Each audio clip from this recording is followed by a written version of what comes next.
Ayan, isang magandang araw po sa inyong lahat. Ngayon pong araw na ito ay tatalakayin natin yung ikaapat na paksa ng ating asignaturang kulturang popular, no? Na tatalakayin natin ngayon ay patungkol doon sa mga namamayaning subkultura sa ating kultura at paano ba natin sila natutukoy, tinutukoy, at paano sila umiiral sa ating bansa. So makakita tayo ng tatlong case study mamaya kung saan may kita natin kung ano nga ba yung subkultura. So ngayon, pamagat ng ating paksa ay mga subkultura bilang reaksyon sa kulturang popular. Ayan. Pangkalahatang ideya para sa ating paksa. Sa paksang ito, titignan natin ang mga subkultura bilang reaksyon sa kulturang popular. Titignan din dito ang kampani ng dominanteng kaayusan sa pagbubuo at pagbubuwag ng mga ito. At layunin ng ating paksa para sa araw na ito ay dapat pagkatapos ng araling ito, magagawa natin na una, matukoy ang pagkakaiba ng kultura sa subkultura. Ikalawa, matukoy ang mga katangian ng isang subkultura. At narito yung mga gabay na tanong para sa ating paksa. So, dapat masagot natin sa araw na ito kung ano ang subkultura, ano ang pagkaiba nito sa kultura, ano ugnayan ng mga subkultura sa kulturang popular, paano inaanak ng dominanteng kaayusang panlipunan ng isang subkultura. Okay? So, pag naririnig natin yung salitang subkultura, no, para iniisip natin na isa siyang maliit na bahagi ng kultura, kasi nga, sub, o di kaya culture na under ng culture na mas malaki, no? So, sa makatuwid, pag sinabing subkultura, iniisip natin siyang maliit, no? Small group, no? So, sabi nga, matuturing na subkultura o subkultural ang isang pangkat ng tao sa loob ng mas malaking kultura na itinatangi ng kanyang sarili sa dominanteng kultura. Maaari kasing payak ang isang subkultura ng grupo ng mga tao na may iisang hilig o bilang reaksyon para or taliwas sa dominanteng kultura. Matatagpuan sa subkultura ang mga praktikang maaring higit na magpapahalaga o nagbibigay ng alternatibo sa dominanteng kultura. So, dyan pa lang, no, sa definition pa lang natin ng subculture, nakikita na natin or nagkakaroon na tayo ng mga realization sa ating isip ng isang maliit na pangkat, no, sa loob ng isang dominanteng kultura. So, meron na kayong naiisip niyan, no, sa inyong mga kaisipan. So, halimbawa, sa akin, nung binasa ko to, no, ang dami agad dami ko agad naiisip na subcultures, no. Halimbawa, naiisip ko kaagad yung existence ng mga K-pop fans na mga Pinoy, pero meron silang community, small community na addict sila sa K-pop, no? At hindi naman hindi inspired sila sa K-pop ng Korea, pero since Pinoy sila, merong bahid talaga ng sariling interpretation nila ng K-pop, no? So may ganon akong naiisip. Sabang iniisip ko to ay naaalala ko nga yung new alternative lifestyle ng mga bata, ng mga kabataan ngayon, no? Bawa, nakikita nyo sila sa Facebook, sila yung linilabel nyo as geng-geng, no? Yung mga batang parang hip-hop yung datingan, no? So, nung time ko parang hip-hop, ganun. Sabi nga nung bakit geng-geng, no? Parang gangster type, pero may sarili silang forma, may sarili silang aesthetic, meron silang sariling tugtugin, no? At iba pa, no? At alam ko, marami pa kayong naiisip na subcultures sa sa loob ng isang mas malawak na dominanteng kultura. O yun nga tinatawag natin na mas malaking kultura. So upang bigyang linaw ang usaping ito, tignan natin ang subcultural na komunidad ng mga punk at ang subcultural na binubunga ng Business Processing Outsourcing or BPO companies bilang halimbawa, titignan natin ang pahapyaw ang katangian ng bawat subkultura at kung anong relasyon at reaksyon ng mga dominanteng kultura. So, ayan, makaka-relate dito yung mga ate at kuya natin na nagwo-work, nakapag-work no, sa BPO, sa call center. No? So, una nating case study ay yung subkultura na komunidad ng mga punk. No? So, bakit mga punkista naman yung meron tayo ngayon, ma'am? Kasi ito yung may aral na. Ibig sabihin may study na kasi lumipas na siya.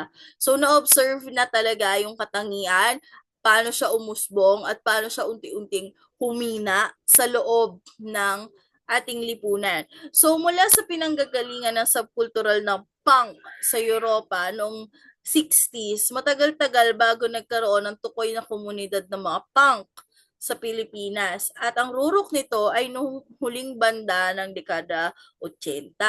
Tinukoy ng kolumnista si Eric Caruncho sa serye ng mga sulatin no, tungkol sa eksenang punk sa Kamaynilaan, ang mga punto kung saan makikilala ang punk o ang punk tungkol sa pagpapalagay ng paggagawa ng mga bagay-bagay sa kamalayang anarkista, no?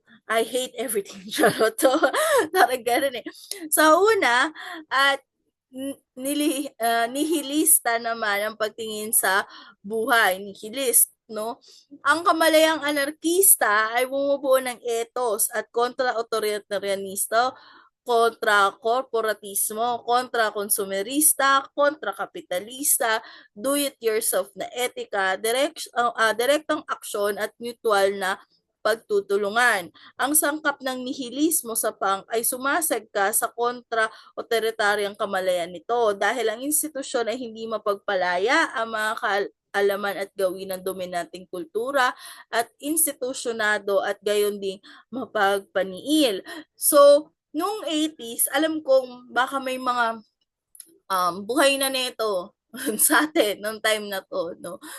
So, bawa, ako kasi 1996 lang po ako pinanganak, no, sorry. Pero kasi, pag nanonood ako ng mga films noong 1980s, yung mga bata noon, linilabel nila yung sarili nila as punk. No? Halimbawa yung mga Hollywood films. Kaya galit na galit yung mga parents nila kasi yun nga, linilabel nila yung sarili nilang punk, no? As in rock and roll, no? Yun nga, no? Anarkista yung datingan, no? Talagang ano, no? Hindi mo sila, mahirap silang ispelingin, sabi ng mga matatanda. Kasi kabaliktaran talaga sila nung konbensyonal na nakagawian, no? So, sabihin na natin, nung time ko kasi, hindi naman punk, mas hardcore kasi yung mga punks eh. Yung bang metalhead rockista, okay pa yan eh. No? Kasi taste of music eh. Pero yung punks kasi, yun nga, no, anti-capitalist sila, talagang sumasali tong mga to sa rallies, sobrang, ano nila, no, sobrang expressive nila doon sa kanilang pagtingin. Pero yun nga, tama yung sinasabi dito, no, na yung nihilismo na part ng pagiging punk nila ay sumasagka, no, contradicting doon sa counter-authoritarian na movement nila. Okay? So, sa gitna ng komunidad ng punk ay nakapamagitan ang musikang punk. Praxeological o sumasagka sa prinsipyong tinatanganan ang paggawa ng musikang punk. Sa paglalarawan ni Caruncho, ang hardcore punk ay rock and roll na ibinaba sa pinaka-primal na esensya nito. Pinalakas ng higit sa punto ng pagkagulo sa tunog. Ang musikang ito ay kasing bayanayad ng barena ng dentist, namimintog na bassline, malalagaring paggitara at walang awat na pagpalo ng tambol. Lahat sa pinakamalakas na level ng tunog. So, yun nga, no? So, sobrang hardcore, no? Parang, ano ba, pinaka-hardcore na alam ko ay death metal dahil nakikinig din ako nung college ko ng death metal. Pero iba eh, iba talaga yung punk. Kasi yung death metal kahit paano may may ritmo, may ganun, may message. Yun. Pero ito nga, no, yung punk talagang sobrang carefree. No? So, binabangga ang estetikang punk sa mga itinatag na pamantayan ng quote-unquote, dissenting lipunan sa estetika. Sa kabilang banda, ang dominating kultura ay nakikitang banta sa katatagan at pagpapanatili ng pagpapanatili nito ang anumang bagay, tao o pangyayari na ang paglihis dito ay sobrang layo.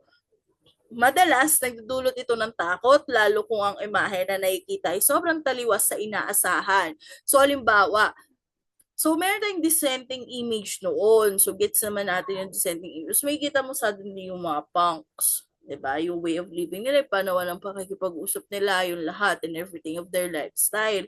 So, syempre, no, talagang makikita mo na nagka-counter yung existence ng pang-community doon sa dominating kultura. Okay? So, dahil dito, isa pang artikulo ni Caruccio, isinalaysay niya ang nangyayaring pagbabanta ng simbahan at pamahalaan laban sa tinatawag nilang satanista sa Maynila. Ayun na nga po, no? Kaya alam niyo yun, nung college ako, no? So, syempre nakikinig-kinig din ako ng mga no? Ng mga Slipknot, yan. Kasi nga, metal eh. Kasi nung college ako, share ko lang din, no? Nag-ano talaga ako, nagra-rack-rackan fest talaga ako, tsaka nagpa-pulp summer slam talaga ako. Then, yung nanay ko, no, all of the sudden, yung nanay ko nga, na nanay, taong simbahan, ganun, mother butler, and everything, active sa simbahan. Pinano niya talaga, pinagagalitan niya ako at sinasabi niya na nakikinig daw ako sa kanta ng demonyo. Demonyo din pinakikinggan ko, tigilan ko daw kasi nag-worship nga daw ako kay Satan, ganun. Hala siya, di ba? Parang, wait lang ma, di naman. No? Parang ganun. Dahil na rin sa ginawa rin na counter-revolt no, ng simbahan nga, linabel nila na itong mga to ay sumasamba sa satanista or mga satanista sila, nagsasamba sila kay Satan. Sa kanilang paglalarawan, itinuring nilang satanista o sumasamba kay Santanas ang mga hardcore punk. Ang kadahilan ay dahil sa kontra-authoritarianismong pananaw nito. Dahil ba ayaw ng authoritarianism, ayaw ng pagkilala sa inferior at superior na katangian, ay ang pagtingin mo agad dun sa tao ay satanista na siya. Hindi mo pwedeng agnostic muna. No? Pero ganon talaga yung naging counter ng simbahan at ng pamahalaan sa kulturang punk. Ngunit dinagdagan ang mga gawin ng punk ng mitolohiya tungkol sa satanistang ritual na nagaganap umano mismo sa mga concert at iba pang kaganapan. Ito rin yung reason kung bakit, alam niyo, familiar ba kayo dun sa sa mga nakikita nyo sa FB, sa mga fake news, no, nasasabi nila, hala si Lady Gaga, binenta niya na yung kaluluwa niya sa sa demonyo. No, hala si Sam Smith, ganito, sumasamba yan sa demonyo. Ganon. Kasi, ito yung nakikita natin, no, na tumataliwas kasi siya doon sa quote and unquote dissenting lipunan. Kapag feeling natin na hindi na disente yung nakikita natin, no? Sobrang sensual, sobrang halay, sobrang liberated nung nakikita natin at hanggang sa point na nakikita na natin na hindi na nga tumitingin sa level ng authoritarianismo, ang last resort na ginagawa ay ang ideological coin, no? Kung saan gagamitin na banta, no? Yung sinasabi nga na sumasamba kasi siya kay Santanas. Okay? So, doon nagsimula yon. Doon nagsimula. Iisipin nyo lagi na yung existence ng mga fake news na yan, yung mga remarks na yan, na Satanist siya, ganyan-ganyan na sinasabi ng mga ideological groups, no, ng mga religious groups ay isang counter, no, counter doon sa subculture na namamayani. Okay? So, pinakamagandang tampok sa sulatin na ito ni Caruccio ay kung paano niya ito tinignan bilang kaso ng media framing at hype. ang media ay tiyak na nagwala rin. Hindi ka madalas makakatisod ng pulutong na sumasamba sa dyablo sa araw-araw, no? Sobrang tindi na nung pagkapanik ng media para ilabas niya as headline na itong mga taong to, lahat ng ginagawa nila is worshiping the devil, no? Kaya pag nakakita ka ng taong gothic, pag nakakita ka ng taong rockista, nakakita ka ng taong punk sa kalsada, ang pagtingin mo bilang isang Philippine as a Catholic country, sumasamba sa demonyo yan, no? Dahil nga sa naging media framing and hype. Ang kwento tungkol umano sa satanistang kulto ay nangamkam ng mga headline ng ilang linggo. No, sobrang init ng issue na ang Bulong-Pulungan, isang soft news forum, ay naglugsad ng pag-uusap noong June 2, 1987 sa paksang Anti-Christianism on the Rise. 'Di ba? Sa sobrang sa sobrang panic ng religious groups nang nakita nilang merong pangkista sa Pilipinas, nagkaroon sila ng isang forum, no, na pinamagatang Anti-Christianism on the Rise, na para bang lahat ng tao ay magiging pangkista within one day. Na hindi naman, kasi nga subculture lang siya, no? Tsaka option siya, choice siya ng tao kung magiging gano'n siya. Hindi siya rin disease na nakakahawa. Pero grabe, no? Grabe yung pagkapanik nila para umabot sila sa ganitong level. So, super duper galing nung subculture ng pop ng mga pangkista sa Pilipinas para painitin nila yung media sa ganitong level, no? So, naging katuwang ng dominanteng kaayusang panlipunan ang media sa pagpapalaganap ng mga mitolohiya tungkol sa eksenang hardcore punk upang ito ay katakutan at hindi na tangkilikin. Kung iisipin sa popular na imahinasyon noong huling bahagi ng dekada 80s, napaloob pa rin ang pump sa kulturang popular na may halaw ng mitolohiya laban dito. Magtatagal pa ng ilang taon bago magkaroon ng ganap na integrasyon ng punk sa kulturang popular sa mas malabnaw na anyo nito at ito nga yung pop punk na unang bahagi ng dekada, no, 2000s. So, ikalawang case study natin ay yung pagtatrabaho sa business processing outsourcing. So, yung BPO, no? So, natuto tayo dahil medyo lumabnaw yung mga pangkista sa Pilipinas, lumit na yung kanilang population at ayaw, napunta na nga sila sa pop punk, no? Tingnan naman natin kung paano umusbong yung BPO. Di tulad ng punk, hindi malay sa pagbubuo ng komunidad ng mga manggagawang BPO, no? Hindi alam ng mga nagtatrabaho sa BPO na nakagawa na sila ng subculture. Hindi nila alam yun. Automatic silang on the rise. Ito ay dinetermina ng globalisadong pangangailangan ng mura ngunit mahusay na manggagawa at paggawa, no? Kailangan ng labor force. Kailangan ng tao kung bakit nagkaroon ng BPO sa Pilipinas, no? Bakit sila pumunta sa Pilipinas bilang isang third world country na may murang pasahod, no? Ang punto, kaya ito naging subkultura dahil sa kadahilan ng ang mga gawi at praktika sa trabaho sa BPO ay hindi lamang nagpo-produce ng tubo para sa kumpanya, kundi nagluluwal din ng mga normalisadong gawi at praktika na may kitang hindi tipikal o hindi katanggap-tanggap sa dominanteng konteksto, no? So kasama sa mga gawaing ito ay yung mismong konteksto ng pagtatrabaho kung kailan kinakailangan ng kliyente. Kasi syempre, 'di ba, sa normal na setup, 8 to 5, 'di ba, office hours. Pero dahil sa BPO, nagbukas ito ng panibagong work shifts, work hours, no? Kung saan yung oras ng kliyente yung masusunod. Ano, kaya isinilang yung mga graveyard, yung PM shifts at iba pa. Madalas ang pag-a-adjust ng manggagawa sa kondisyon ng pinagsisilbihan nitong kliyente. Nabuo ang eskema ng 24 oras na operasyon ng mga kumpanya. Kakibat nito ang paglitaw ng iba-ibang klaseng serbisyo at negosyo na handang magsilbi dito.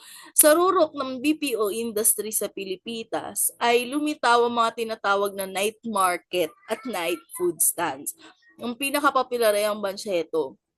So, kasabay na kasabay, no? Dahil nga ang daming gising, ang daming kailangan kumain sa mga oras na ito. Kasabay ng pag-boom ng BPO industry ang night market at night food stands at ang mga panggabing food park. Ang pagtatrabaho sa gabi ngayon ay hindi na lang tinanganan ng manggagawa mismo kundi maging ng ibang bahagi pa ng lipunan. Kasi dapat, 'di ba, kung susuriin mo, dapat yung naggagabi lang sila. Pero hindi. Yung ibang sectors, nag-adjust na rin. Yung restaurant, yun nga, yung mga food. Kasi merong tao na nangangailangan ng suporta sa ganitong oras. So nagbago, nag-adjust, hindi lang sila. Ang pagbabagong ito sa gawin ng buhay ay hindi direktang um, pinagpapasyahan ng manggagawa at maging ng mga maliliit na negosyong nagnanais magsilbi sa mga manggagawang ito. Para sa sosyolohistang si Alinaya Fabros, itong pagbabago sa pamumuhay ng manggagawa ay kinondisyon mula sa labas ng konteksto ng manggagawa at patuloy na kinukondisyon at sumasailalim sa pangangasiwang managerial. Isa sa mga argumento ng pag-aaral ni Fabros tungkol sa mga manggagawa sa BPO ay ang formasyon ng identidad, kakayahan o sariling manggagawa na hinuhulma mula sa malayo ng mga pangailangang nakaugat kung saan nasadyang itinutukoy ng imperatiba ng management para maikabit at maihanay sa pandaigdigang palitan. So, susuriin natin dito, no, hindi siya normal, no? Hindi siya katanggap-tanggap. Pero naging normal siya kasi ito yung pangangailangan ng tao. At ito yung available. At ninormalisa siya. Halimbawa, ano, alam mo baliktad yung oras. Kasi ito ay mga pagmamayari ng korporasyon sa labas ng bansa at malayo doon sa oras ng Pilipinas. Gabi yung oras natin dito kung kailan gising yung kliyente, kung kailan sila gising yung pinagsisilbihan. Ngayon, imbis hindi ganon. No, bawa, di wag ka sa Pilipinas. Pero dahil nga binabarat, o dito tayo sa Pilipinas, bahala na yung mga manggagawa mag-adjust. Gusto nila ng trabaho, di sila magtrabaho. Meron na akong trabaho, pero bahala sila mag-adjust. Yung ganong level, no? So, sige, dito sa Pilipinas nagtatrabaho, no? Dito na inilagay. So, sige, na-normalisa yon na magtrabaho ka ng gabi. Hanggang sa may kita mo na hindi ka makapag-demand. Maraming mga labor reports na nagrereklamo kasi nga halimbawa nagkakasakit na yung tao, hindi pwedeng umabsent. 'Di ba? Bahang-baha na, bumabagyo na sa Pilipinas, naka-red alert na yung Pilipinas, hindi pwedeng umabsent, no? Nagagalit pa yung TL, bakit wala yung mga tao? Nasaan yung mga tao? Bakit wala dito sa opisina? Bumabaha nga. 'Di ba? Kasi nasa Pilipinas nga tayo, anong gagawin natin, no? So umuugat pa rin siya doon sa pangangailangan, no? Nakikita natin na pinipilit siyang maihanay doon sa pandaigdigang palitan ng globalisasyon. Pero sinong kawawa? 'Di ba? Syempre yung manggagawang Pilipino, kaya nga sabi ng Dole, highly open, no? Lahat ng gustong mag-report sa mga BPO companies na yan na nagpupumilit, nagkalendol na, nagkasunog na, nagkaano na, pinipilit ka pang pumasok at hinaharas ka pa, no? Ito-terminate kita, bla bla bla bla bla bla. Maaari nating tukuyin mula sa imperatibang ito ang salik ng pagiging kulturang popular ng subkultura ng BPO. Tinatamasa ng mga manggagawang BPO ang kulturang nakapalibot sa kanila, ngunit hindi mismo sa kanila nanggagaling ang pagpapasya sa pagbuo nito, no? Walang kontrol yung manggagawa. Kailangan niya na lang tiisin, kailangan niyang i-survive yung kultura dito. Yung kulturang walang tulugan, no? Pangit siya sa katawan, nasisira yung body mo. Syempre, nandiyan yung tukso, mapapayosi ka para magising yung diwa mo, so on and so forth, no? Hindi sila yung nagtatakda nito, kundi yung mismong kulturang BPO, no? Bilang bahagi ng infrastruktura ng media pamandla ng telekomunikasyon, ang naibabahagi sa mga manggagawa ng BPO ay hindi ang mga kalakal na tinatamasa at kinakatuwaan ng mga lugar na pinagsisilbihan ng kanya-kanyang account. Ang tinatamasa nitong kulturang popular ay ang pagnanasa sa pinakaminimal na kondisyon upang kinabukasan ay makapasok pang muli at mapagsilbihan ng kliyenteng hindi naman nila nakakasalamuha. No? So for short, nakikita natin na sa pagkakalikha ng subkultura ng BPO ay nakikita natin yung alienation ng manggagawa, alienated din yung tao, no? Yung holistic na ng tao, alienated siya, no? Na normalisa ang hindi normal. Ngayon, pasok tayo sa ikatlo, yung sa identidad at subkultura. Sa sosyolohiya, mahalagang usapin ang pagkakakilanlan o identidad kapag pinag-uusapan ng subkultura. May mga subkultura na nabubuo dahil sa pagkakapare-pareho ng pisikal na identidad. Mga subkulturang diasporic halimbawa o sexual, halimbawa LGBT community o ideological, halimbawa punk or anarkismo. Nagbubuo ang mga ito ng kanya-kanyang praktika na sa malay at mulat na pagbubuo ng komunidad ay ginagawa para makatulong sa pagpapayabong nito. Kumakabit yung kulturang popular bilang lohika ng dominanteng kultura sa mga subkultura sa dalawang kadahilanan. So una, maaring nakikitang ito na banta sa dominanteng kaayusan. At ikalawa, nakikita nito ng potensyal ng kooptasyon. No? Sa puntong ito, no, makikita mo lang na iba't iba yung pato ng pagkakahati sa mga komunidad na subkultura. Halimbawa, yung subkultura, pwede siyang pwede rin siyang, di ba, sasabi natin counter doon sa mas malaking kultural na dominanteng kaayusan. May mga subkultura naman na hindi malay na bumubuo ito ng komunidad marahil ay mediatisado ang access ng karamihan sa mga subkultural na ito. Ang mga lugar aliwan tulad ng nightclub, casino at iba pang matuturing na subkultural hindi bumubuo ng komunidad. 'Di ba? Ang mga mediatisadong subkultura. Ano ang nakapamagitan sa subkultura at sa mga uma-access dito? So bakit yung mga nightclubs, yung mga ganyan, casino, hindi sila nakakabuo ng subkultura? Pero itong mga to, bawa, yung mga LGBT groups, nakakabuo sila. So, anong pagkakaiba nila? No? So, mapapansin sa mga nabanggit na halimbawa, ang dominasyon ng pananalapi para maka-access dito. Kung gayon, ang karanasan sa mga lugar aliwan na nabanggit ay karanasang komoditisado, no? Kasi pag pumunta ka sa casino, kailangan may pera ka. Pag wala kang pera, di ka makakapunta. Pag bakla ka, di bakla ka talaga. May pera ka sa wala, bakla ka, di ba? Ganun yun, ganun pa rin. Retain yung subculture mo. Pag itong mga bagay na to, kapag wala ka na, evictus ka na sa kanila, hindi ka na part, hindi ka na belong. So, kapag komoditisado siya, hindi siya, hindi siya katulad nung binabanggit natin kanina. Wala itong pinagkaiba sa panonood ng sine, ngunit may harapan sa karanasan. At nagbibigay ng pakikipagharap na ito ng ilusyon ng direktang access at control. No?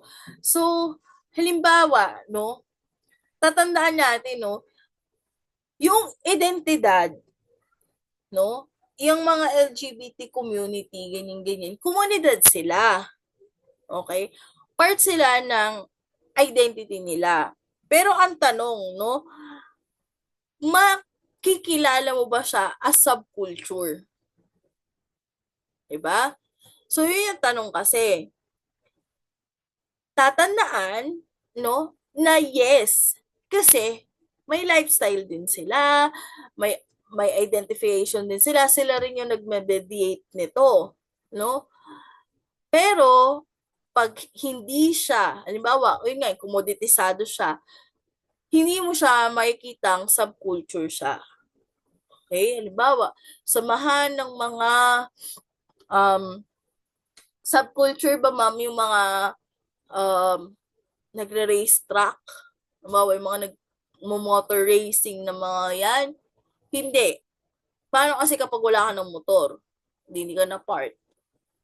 'Di ba? So, yun, no? Ganun siya. Pag hindi ka na part nito kasi wala ka ng capacity para maging part nito, hindi yun subculture. Group lang siya. Okay? So, ayan.